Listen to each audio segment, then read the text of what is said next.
अस्सलाम वालेकुम स्टूडेंट्स, मैं हूं फरहान यूसुफ और आप तमाम स्टूडेंट्स को आज की क्लास के अंदर मोस्ट वेलकम करूंगा। और हम जो है जैसे कि अपने लेक्चर्स के दौरान कुछ नए कॉन्सेप्ट्स पढ़ते हैं और आगे से आगे हम जो है ले जा रहे हैं अपने सिलेबस को। चैप्टर नंबर 3 भी आप लोगों का जो है इस पर क्लोजिंग मराहिल के अंदर है, यानी कि थोड़े बहुत ही टॉपिक्स रह चुके हैं जिसके बाद हमारा चैप्टर नंबर 3 जो है वो क्लोज़ हो जाएगा।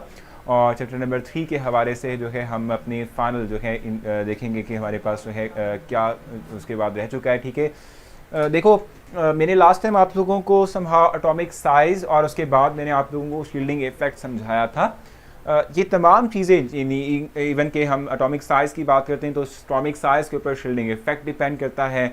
और शील्डिंग इफेक्ट जो है, ठीक है, ये इफेक्ट कर रहा होता है एटॉमिक साइज़ के ऊपर, यानी साइज़ बढ़ने या कम होने की रीज़न जो है हम समहाउ शील्डिंग इफेक्ट के थ्रू ही समझा रहे होते हैं, दे रहे होते हैं। ठीक है, इस वक्त मैं आप लोगों के लिए आयनाइजेशन एनर्जी को एक्सप्लेन करूँगा और आयनाइजेशन एनर्जी के हवाले से मैं आप लोगों से बात करूँगा।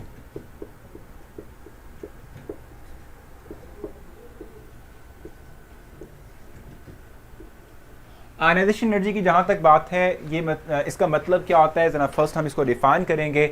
मैं इसको डिफ़ाइन करता हूँ, फिर इसकी डेफिनेशन को एक्सप्लेन करूँगा और फिर वो फैक्टर्स जिनके ऊपर ये डिपेंड कर रही होती है वो हम वन बाय वन डिस्कस करेंगे। और along the group, along the period हम देखेंगे कि क्या फ़र्क आता है आयनाइजेशन एनर्जी के ऊपर। फर्स्ट हम डिफ़ाइन कर लेते हैं। मैंने यहाँ कंप्लीट नहीं लिखा है इसको।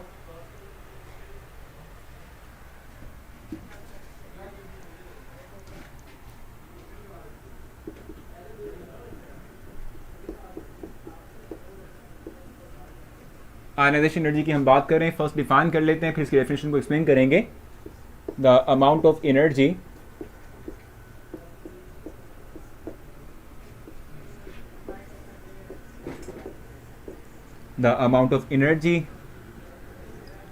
which is required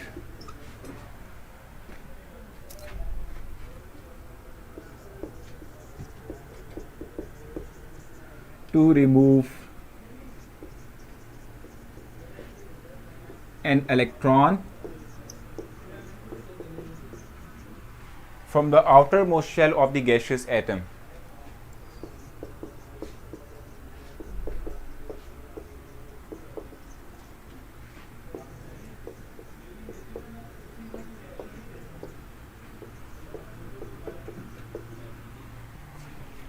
Gaseous atom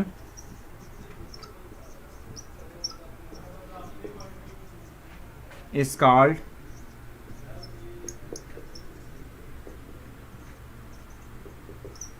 ionization energy.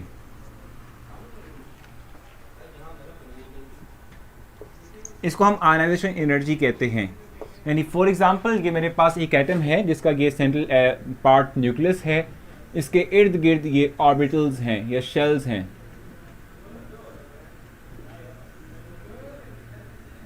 ठीक है भाई, अब देखो, मैं आपसे ये बात कह रहा हूं, जैसे ये हमारे पास न्यूक्लियस, इसके इर्द गिर्द ये ऑर्बिटल्स हैं, इनमें इलेक्ट्रॉन मौजूद होंगे। मैं ये आपसे कह रहा हूं कि वो मिनिमम अमाउंट ऑफ एनर्जी कि जो इनमें से किसी एक इलेक्ट्रॉन, आउटर मोस्ट शेल के इलेक्ट्रॉन को निकालने के लिए रिक्वायर है, इसको हम आयनाइजेशन एनर्जी कहते हैं। ठीक है, वो अमाउंट ऑफ एनर्जी कि जो हम कहते हैं कि रिक्वायर हो, जिसकी हमें ज़रूरत हो, कि जिसके तहत हम क्या करें, इलेक्ट्रॉन को from the outermost shell निकालें किसी एटम में से, इसको हम आयनाइजेशन एनर्जी जो है कहते हैं। ठीक है, इसको क्या कहते हैं, इसको हम आयनाइजेशन एनर्जी जो है कहते हैं। ठीक हो गया। अच्छा, ये चीज़ ज़रा देखिएगा। जी बिल्कुल, बैटरी लो होगी, इसको चेंज कर लो, बैटरी चेंज कर लो। अच्छा, टेल मी सर प्लीज़, क्या कह रहे हैं कश्यप, आप जल्दी से पूछें। मैंने आप लोगों को जैसे अभी डेफिनेशन लिख के समझाई है थोड़ी सी, भी हम उसकी थोड़ी बहुत एग्जांपल भी देखेंगे और उसके बाद फिर हम जो है इसके इफेक्ट्स, मतलब फैक्टर्स जो इन पे इफेक्ट करते हैं वो हम देखेंगे। बिल्कुल देख लेते हैं भी। दानियाल, आप ज़रा थोड़ा सा वेट कर लें, अभी बैटरी चेंज हो जाती है। मुझे बताएं कि डेफिनेशन के हवाले से आपने कुछ पूछना हो, इस डेफिनेशन के हवाले से आपने मुझसे कुछ पूछना, आप मुझसे पूछ सकते हैं। मैं आपको बता रहा था कि देखो, हम जब किसी एक इलेक्ट्रॉन की बात करते हैं, अगर कोई एक इलेक्ट्रॉन स्पेसिफिक ऑर्बिटल या शेल के अंदर न्यूक्लियस के अराउंड रिवॉल्व कर रहा है, ठीक है, तो हम कहते हैं कि ऑर्बिटल या शेल की एनर्जी कांस्टेंट होती है।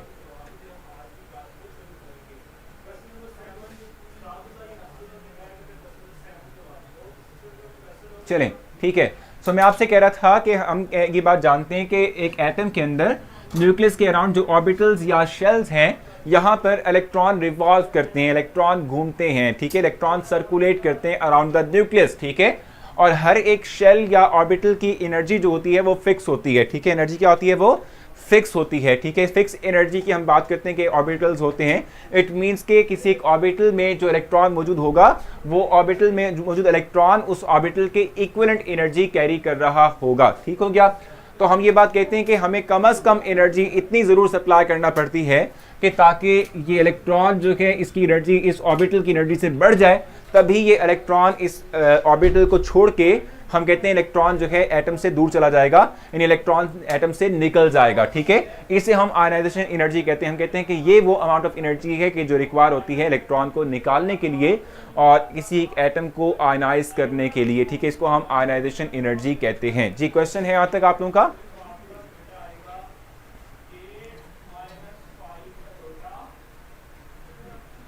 गैसियस क्यों कहते हैं? देखो, हमने चूंकि किसी इलेक्ट्रॉन को निकालना है तो उसके लिए हमें एनर्जी रिक्वायर है, तो हम हमेशा जो सब्सटेंस लेते हैं, यानी जो एटम हम लेते हैं जिससे इलेक्ट्रॉन निकालना होता है, उसको हमेशा हम गैसियस फॉर्म में लेते हैं। एटॉमिक सॉलिड या लिक्विड फॉर्म के अंदर चूंकि हम पहले एनर्जी सप्लाई करेंगे तो पहले वो एनर्जी यूटिलाइज होगी उस सब्सटेंस को वेपराइज करने के लिए, उसके बाद इलेक्ट्रॉन वो निकलेगा। जी, सो ये क्लियर है। अब हम आगे चलेंगे और मैं आप लोगों के साथ शेयर करूंगा वो कुछ पॉइंट्स के जो जो इफेक्ट करते हैं आयनाइजेशन एनर्जी को, ठीक है। हम वो पॉइंट्स डिस्क्राइब करेंगे।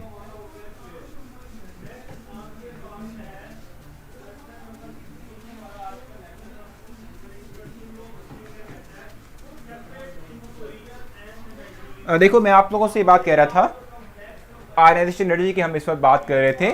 हम कहते हैं कि आयनाइजेशन एनर्जी किन फैक्टर्स पे डिपेंड कर रही होती है।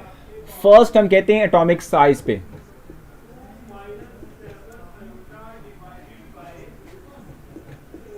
एटॉमिक साइज पे, ठीक है, एटॉमिक साइज पे डिपेंड करती है। वो किस तरीके से? देखो, मैं अगर आपसे कहूं कि हम पीरियोडिक टेबल की बात कर लेते हैं, ठीक है। अगर हम पीरियोडिक टेबल की बात करते हैं तो हम कहते हैं कि पीरियोडिक टेबल के अंदर हम ये बात जानते हैं एलिमेंट्स को हमने फर्दर डिवाइड किया हुआ है अलोंग द ग्रुप्स और अलोंग द पीरियड की बात हम करते हैं, ठीक है। अलोंग द ग्रुप्स हमने डिवाइड किया हुआ है एलिमेंट्स को और अलोंग द पीरियड्स हम जो है एलिमेंट्स को डिवाइड करते हैं। फर्स्ट हम डिस्कस करते हैं ग्रुप्स को, फिर मैं इस पे आ जाऊंगा एटॉमिक साइज के ऊपर ये किस तरीके से इफेक्ट करता है। फर्स्ट हम डिस्कस करते हैं ग्रुप्स को। हम ग्रुप्स की बात करेंगे। ग्रुप्स की बात हम करते हैं तो हम कहते हैं कि अलोंग द ग्रुप, ऊपर से नीचे को आते हुए हम कहते हैं चूंकि एटॉमिक साइज इंक्रीज करेगा, एटॉमिक साइज के इंक्रीज करने से आयनाइजेशन एनर्जी में कमी आएगी, आयनाइजेशन एनर्जी कम होगी। हम यहां लिख लेते हैं along the group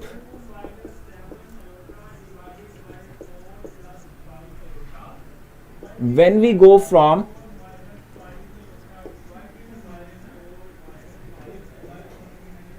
down the group from top to bottom,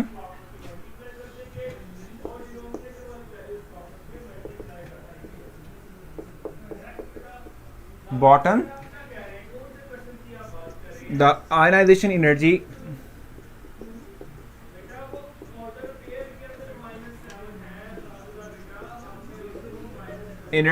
decrease।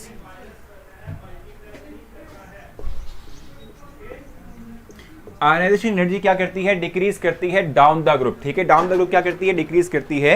Reason क्या है? रीजन हम देखते हैं, हम कहते हैं कि चूंकि डाउन द ग्रुप, हमने पढ़ा भी हुआ है इस बात को कि down the group atomic size increase करता है। ये बात आप जानते हैं। जैसे जैसे आप कहते हैं कि एटॉमिक साइज इंक्रीज करता है, जैसे जैसे नंबर ऑफ ऑर्बिटल्स में इजाफा होता है एटम्स के, वैसे वैसे न्यूक्लियस और आखिरी इलेक्ट्रॉन के दरमियान अट्रैक्शन की फोर्स भी कम हो जाती है। जितनी कम अट्रैक्शन की फोर्स होगी between the nucleus and the outer most electron, हम कहते हैं उतनी ही कम हमें एनर्जी रिक्वायर होगी इस एटम में से, आउटर मोस्ट शेल में से इलेक्ट्रॉन को निकालने के लिए, ठीक है। तो हम ये बात करें, हम ये बात कहते हैं कि चूंकि डाउन द ग्रुप जो है एटॉमिक साइज इंक्रीज करता है। मैं यहां मेंशन कर देता हूं, ड्यू टू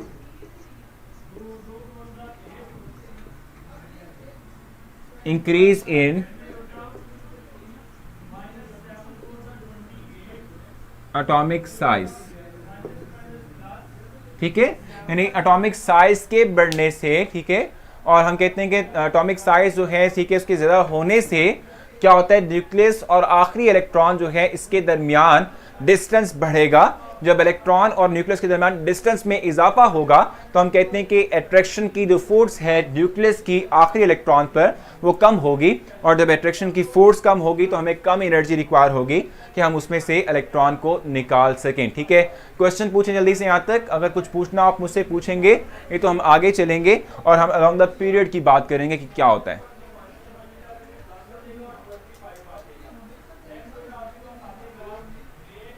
क्वेश्चन देखें जल्दी से।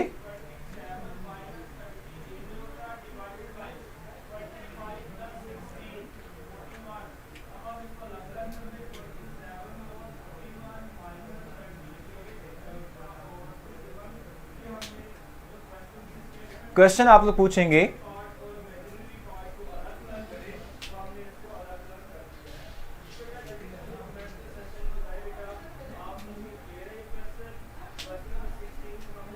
आप लोग आपस में डिस्कशन करेंगे तो उससे ये होगा कि लोग बाकी जो हैं डिस्टर्ब होंगे। आप लोगों को इससे क्या कंसर्न है कि किसी की डीपी जो है वो रियल है या नहीं है, ठीक है, आप लोगों को इससे कंसर्न नहीं होना चाहिए। आप लोग यहाँ पर जो है ये इस तरह की फजूल किस्म की बातें करने नहीं आए हुए, आप लोग यहाँ पर पढ़ने आए हुए हैं और पढ़ने के लिए सिंसेरिटी शो करनी होती है, इस तरह की फजूल किस्म की बातें नहीं करनी होती। ठीक है, सो क्वेश्चन करें और क्वेश्चन पूछना है तो, अगर क्वेश्चन नहीं है तो खामोशी से बैठे रहें, इस तरीके से बातें मत करें। ठीक है,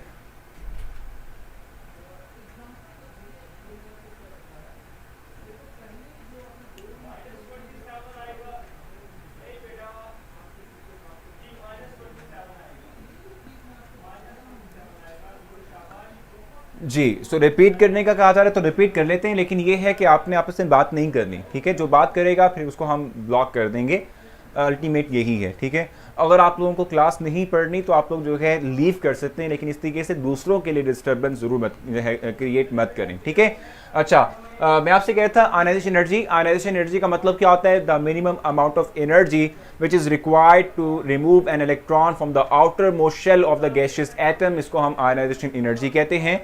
अब अगर हम बात करते हैं ग्रुप्स के अलॉन्ग, हम कहते हैं चूंकि ग्रुप के अलॉन्ग ऊपर से नीचे को आते हुए एटॉमिक साइज बढ़ेगा, सो एटॉमिक साइज के बढ़ने से क्या होगा, जब एटॉमिक साइज इंक्रीज होगा तो हम कहते हैं इलेक्ट्रॉन और जो न्यूक्लियस है इसके दरमियान डिस्टेंस बढ़ेगा। जब डिस्टेंस बढ़ता है तो हम कहते हैं कि भाई अट्रैक्शन की फोर्स इलेक्ट्रॉन पे कम हो जाती है, न्यूक्लियस की ग्रिप कम हो जाती है, तो हम कहते हैं कि आसानी से इलेक्ट्रॉन हम निकाल सकते हैं। ठीक है, हम इलेक्ट्रॉन को रिमूव करवा सकते हैं। That is why we say that कि आयनाइजेशन एनर्जी हमेशा डिक्रीज करती है अलोंग द ग्रुप। ठीक है, यही मैंने मेंशन किया हुआ है और यही मैंने इस एग्जांपल से भी इलस्ट्रेट किया कि अगर सिर्फ ये न्यूक्लियस होता तो ये न्यूक्लियस में जो ये ऑर्बिटल होता तो ये इलेक्ट्रॉन न्यूक्लियस के बहुत करीब है, अट्रैक्शन की फोर्स स्ट्रांग है, एनर्जी ज़्यादा रिक्वायर होगी। अगर इलेक्ट्रॉन ऑर्बिटल बढ़ा रहा हूँ तो ये इलेक्ट्रॉन और न्यूक्लियस में रेजिस्टेंस बढ़ चुका है, सो ग्रिप कम हो चुकी है, कम एनर्जी से ही इलेक्ट्रॉन निकल जाएगा, रिमूव हो जाएगा। ठीक sir, what is the difference between electron negativity and ionization energy? Electron affinity अभी हमने आगे जाके, इलेक्ट्रोनेगेटिविटी हमने पढ़नी आगे जाके। इलेक्ट्रोनेगेटिविटी का मतलब होता है the ability to attract the shared pair of electron, इसको हम इलेक्ट्रोनेगेटिविटी कहते हैं। ठीक है, और आयनाइजेशन एनर्जी का मतलब होता है कि वो एनर्जी जो रिक्वायर है किसी एक एटम की आखिरी शेल में से इलेक्ट्रॉन निकालने के लिए। आयनाइजेशन एनर्जी को थोड़ा उर्दू में भी डिफाइन कर दें, वो कम से कम एनर्जी के जो हमें चाहिए होती है कि हम किसी एक एटम के आखिरी शेल में से, या मदारचट जिसको उर्दू में कहते हैं, इलेक्ट्रॉन निकालें, इसको हम आयनाइजेशन एनर्जी कहते हैं। जी, आयनाइजेशन एनर्जी जो है 3 से 4 दफ़ा रिपीट कर चुका हूँ फातिमा, और अब आप क्या चाहते हैं और मज़ीद क्या इसको रिपीट करूँ मैं? अच्छा, नेक्स्ट हम चलेंगे अलोंग द पीरियड की हम बात करेंगे। अलोंग द पीरियड हम बात करेंगे।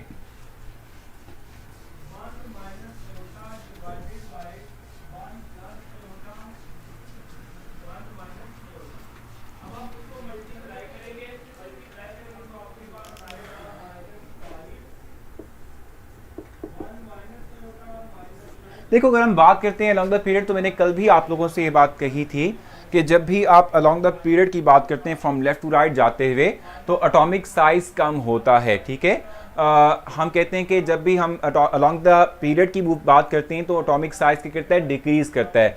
वाई एटॉमिक साइज डिक्रीज करने की रीज़न क्या है? रीज़न यही थी, हमने कल भी बात पढ़ी थी कि जब आप लेफ्ट टू राइट मूव करते हैं, ठीक है, तो left to right atomic number के अंदर इंक्रीजमेंट आती है, और जब नंबर ऑफ एटॉमिक नंबर में इंक्रीजमेंट आती है तो न्यूक्लियर चार्ज यानी number of proton inside the nucleus increase करते हैं। न्यूक्लियस की अट्रैक्शन की फोर्स इलेक्ट्रॉन पे बढ़ जाती है, इसलिए हम कहते हैं कि अलोंग द ग्रुप हम कहेंगे कि एटॉमिक साइज जो है वो डिक्रीज करेगा। मैं आपको रीजन लिख देता हूं यहां पर। Along the period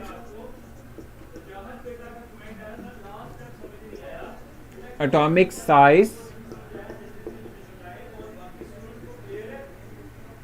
decreases,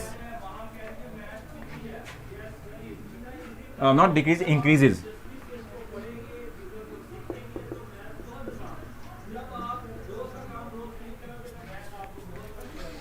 Due to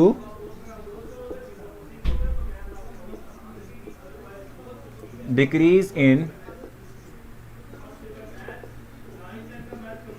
atomic size, ठीक है।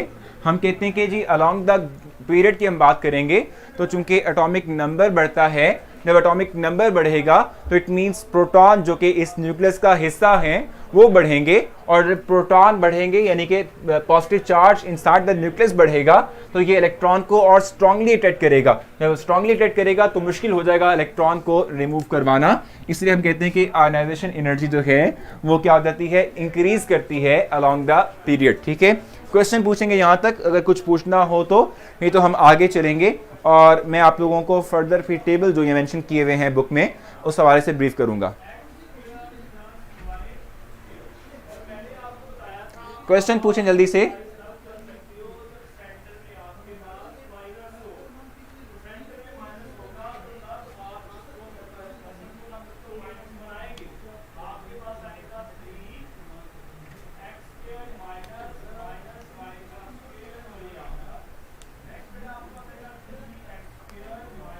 ये जो आप लोग मैसेजेस आपस में कर रहे हो, बातें कर रहे हो, it's totally irritating for us, यानी तमाम लोगों के लिए।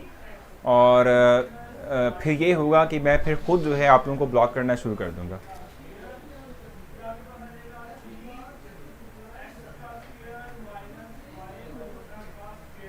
एग्जैक्टली बुक में हैं ये सारे पॉइंट।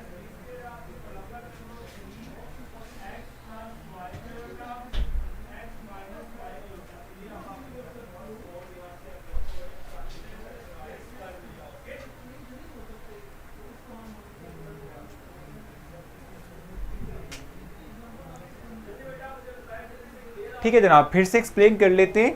और मैं आपसे ये बात कह रहा था कि हम बात करते हैं आयनाइजेशन एनर्जी की और अलॉन्ग द पीरियड की बात करते हैं, तो हम कहते हैं कि लेफ्ट टू राइट जाते हुए पीरियोडिक टेबल के अंदर along the period atomic size कम होता है। और एटॉमिक साइज कम क्यों होता है, हमने कल भी बात पढ़ी थी। एटॉमिक साइज की कम होने की रीज़न है due to increase in nuclear charge. जब न्यूक्लियर चार्ज बढ़ता है, एटॉमिक नंबर बढ़ेगा तो न्यूक्लियस में जो प्रोटॉन्स हैं वो बढ़ेंगे।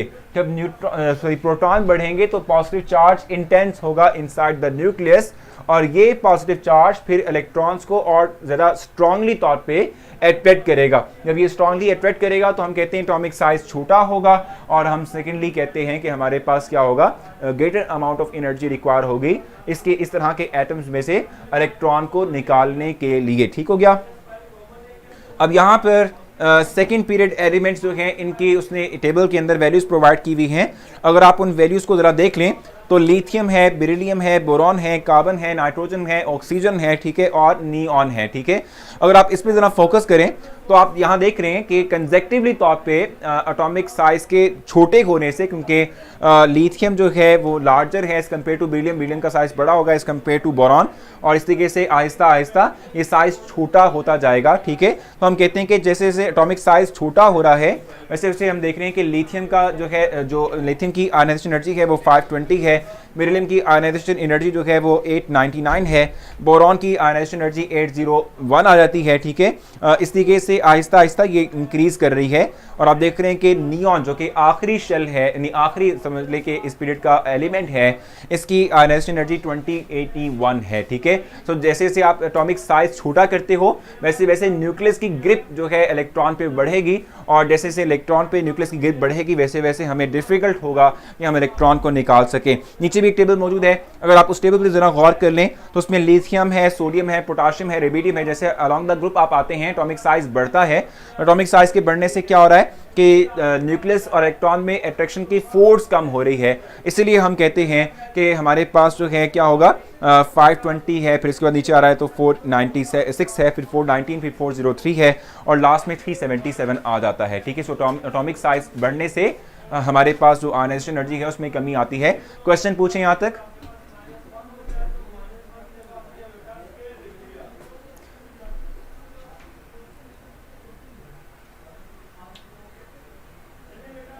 क्वेश्चन पूछें।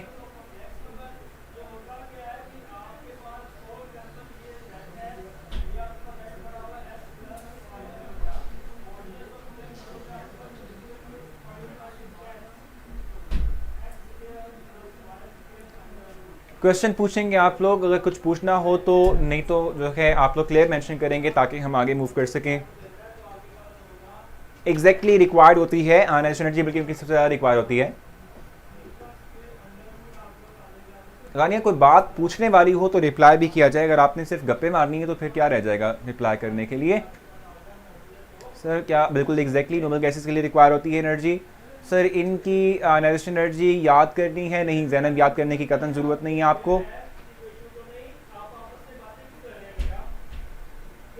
क्या नोबल गैसेस के लिए भी आयनाइजेशन एनर्जी रिक्वायर होती है? एग्जैक्टली रिक्वायर होती है।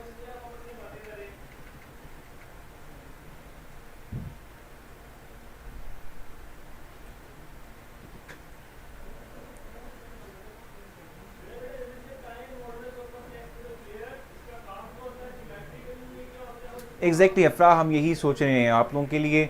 हमने दो चीज़ें सोची हैं, एक तो ये कि आप लोगों का ये जो चैट वाला है ये भी हाइड कर देंगे, और इसके साथ साथ जो आप लोगों के मैसेंजर है, ठीक है, इसको भी हम स्टूडेंट्स के लिए ब्लॉक करने का सोच रहे हैं। याद करने की जरूरत नहीं टेबल, देखो ये टेबल डिफिकल्ट है, आप लोगों को याद नहीं होगा, इसको इतनी एफर्ट आपने नहीं करनी। सर कमेंट, अच्छा ये तो हो गया। Sir what is the meaning of kilo जॉल पर मोल? तो ये एनर्जी का यूनिट है कि कितनी एनर्जी आपको रिक्वायर होती है किसी एक एलिमेंट में से इलेक्ट्रॉन को निकालने के लिए। ठीक है, सो ये यूनिट है, जैसे आप मैथ का यूनिट ग्राम किलोग्राम मेंशन करते हैं वैसे ही आपके पास जो है ये यूनिट है जिसके थ्रू आप एनर्जी को मेजर करते हैं। जी रामीन, क्वेश्चन क्या है आपका?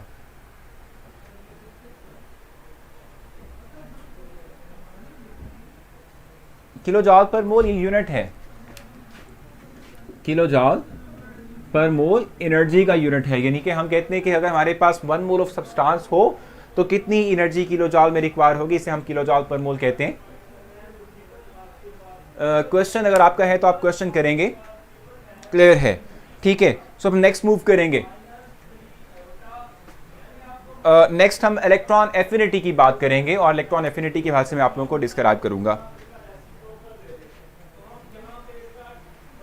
नहीं आज टेस्ट नहीं है आशिक।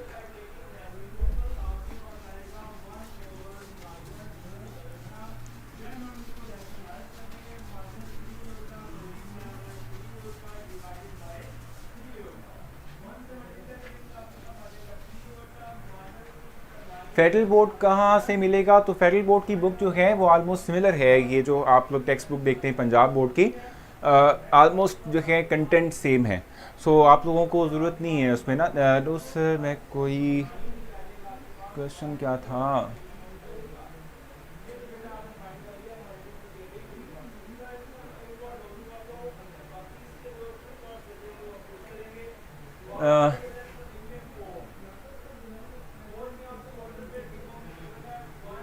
अच्छा जी चलें ठीक है, सही है। नेक्स्ट हम इलेक्ट्रॉन एफिनिटी की बात करेंगे।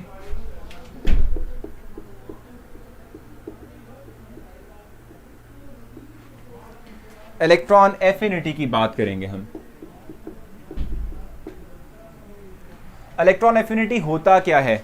हम देखो बेबी, हमने पीछे पढ़ा कि किसी एक एटम जो है इसके आउटर मोस्ट शेल में से इलेक्ट्रॉन निकालने के लिए जो एनर्जी मिनिमम रिक्वायर होती है इसको हम आयनाइजेशन एनर्जी कहते हैं। और दूसरा जो हमारे पास है ये हम कहते हैं कि ये तो हमारे पास मिनिमम अमाउंट ऑफ एनर्जी थी जो रिक्वायर है इलेक्ट्रॉन को निकालने के लिए। इलेक्ट्रॉन एफिनिटी का मतलब क्या होता है? ये जो वर्ड एफिनिटी है इसका मतलब होता है अट्रैक्शन।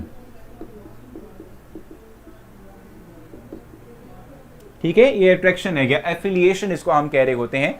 हम समहाउ कहते हैं कि वो अमाउंट ऑफ एनर्जी के जो हम कहते हैं कि जो रिलीज होगी, ठीक है, जब हम एक इलेक्ट्रॉन किसी एक एटम के आउटर मोस्ट शेल में ऐड करेंगे, सो इसको हम इलेक्ट्रॉन एफिनिटी कहते हैं। ठीक है, the minimum amount of energy that will release और absorb when an electron is added to the outermost shell of the gaseous atom is called as electron affinity. इसको मैं डिस्क्राइब कर देता हूँ, यहाँ पर लिख देता हूँ, फिर आप लोगों को आपसे पूछूंगा क्वेश्चन अगर आपका हो। सर फिर हम होमवर्क सेंड कैसे करेंगे? सब कुछ हो जाएगा, उसके बिना भी हो जाएगा। सर मेरे कंप्यूटर पर हो जाएगा, सब कुछ हो जाएगा भाई, हो जाएगा।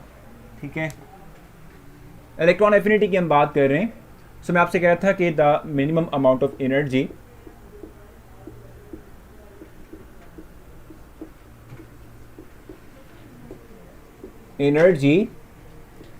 एब्जॉर्ब, इवॉल्व और एब्जॉर्ब हम लिखते हैं।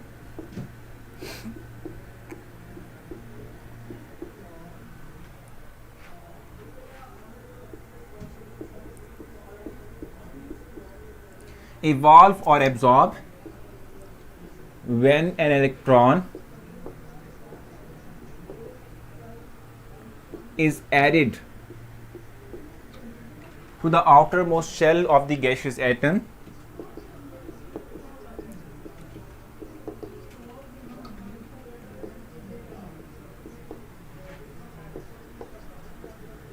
of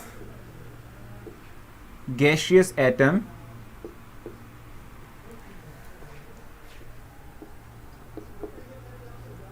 is called electron affinity।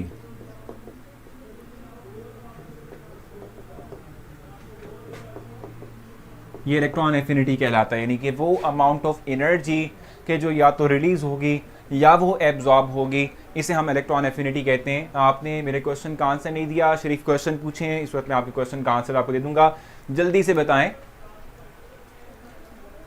जी ईमान फातिमा, ज़रूर मैं आपको बता दूंगा। गैशियस एटम कैसे किसे कहते हैं? जो गैशियस फॉर्म में, देखो ना ये गैशियस क्या है, ये बेसिक तौर पे हम कहते हैं कि हमारे पास स्टेट ऑफ मैटर यानी कि गैशियस फॉर्म में एग्जिस्ट करने वाले जो एलिमेंट्स उनकी बात करें। सर आप मेरे क्वेश्चन का आंसर नहीं दे रहे, सो कश्यप क्वेश्चन पूछेंगे तो बताऊँ दूंगा ना। एक स्पेसिफिक जो है टॉपिक पढ़ाने के बाद मैं आपकी क्वेश्चन की तरफ आता हूँ, आपसे कहता हूँ कि क्वेश्चन करें, आप लोग उस पर क्वेश्चन नहीं करते।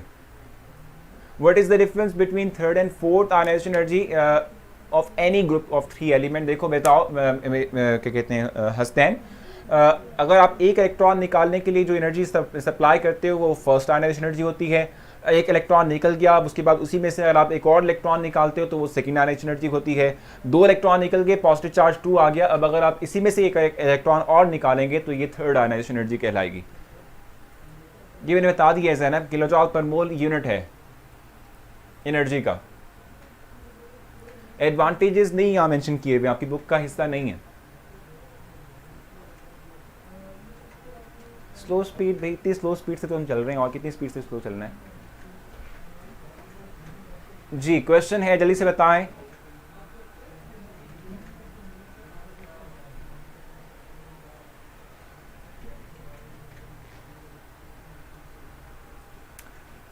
क्वेश्चन है तो बताएं जल्दी से।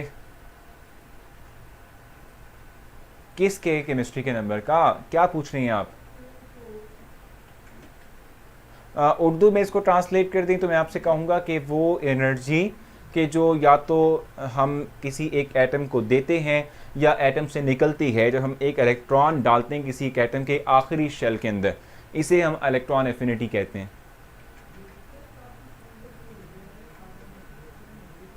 कुछ नहीं है कश्यप, कोई मसला नहीं है।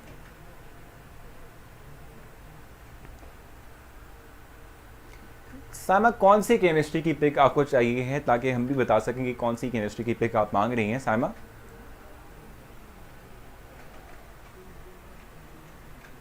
वाई डू वी ऐड और रिमूव इलेक्ट्रॉन, तो ही ना हम चूँकि जानते हैं कि हमारे मोस्ट ऑफ दी एलिमेंट्स क्या हैं, वो हैं कि जिनका ऑक्टेट या डुप्लेट कंप्लीट नहीं है। सो इन इलेक्ट्रॉन्स को इनकी डुप्लेट या ऑक्टेट कंप्लीट करने के लिए हम कहते हैं कि हमें इलेक्ट्रॉन की एडिशन करनी पड़ती है।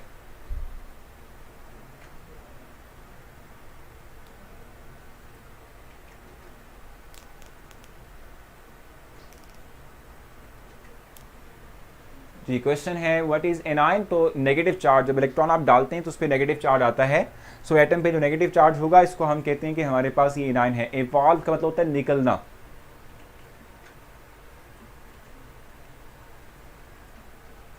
What is affinity means attraction.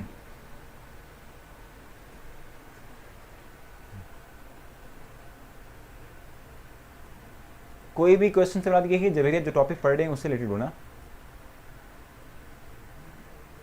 Attraction होती है इसका मतलब।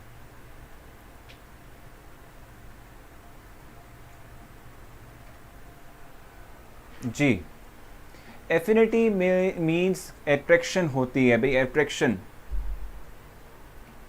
Thank you Javeria.